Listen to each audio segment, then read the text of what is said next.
இந்த வேலையை செய்யறதுக்கு நம்மளை விட வேற ஆளே கிடையாதான் நாட்டுல. எல்லாரும் இட்டுன்னு போய் சாவடிக்க வந்துக்கிறான்னு சொல்லு. இப்ப மட்டும் என்ன வாழ்ந்துட்டீங்க? வண்டி ஏர் மாடு கணக்கா காலத்துக்கும் உழைப்பு தானே.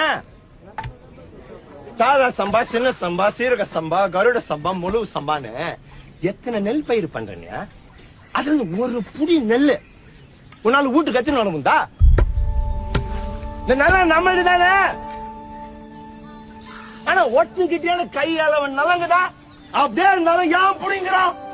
நிலம் நம்மது, உழைப்பு நம்மது, கூலி மட்டும் கொடுக்க மாட்டான்.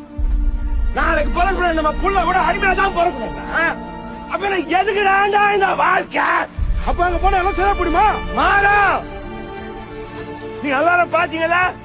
இன்னைக்கு என் காணி என் கிட்ட சொல்ல புத்தா. ஏய் இந்த மறந்துட்டியா? இதானே அங்க பேய்க்குது பிசாசிக்குதுன்னு சொன்ன. இப்ப சாலாக்கியா என்னமோ சொல்லி அங்க கூப்பிடுற. ஏப்பனா ராவில நினைச்சு கவலை போட்டு இது மேல போய் கவலை கட்டுறது இல்ல காத்து கப்புன்னு பயந்து வீட்டுக்குள்ளே முறையிட்டா சாவ நினைச்சா வாழ முடியாது. பார் அங்க போனா ராஜா வாட்டர்லாம் நான் சொல்ல வரல. வரப்புல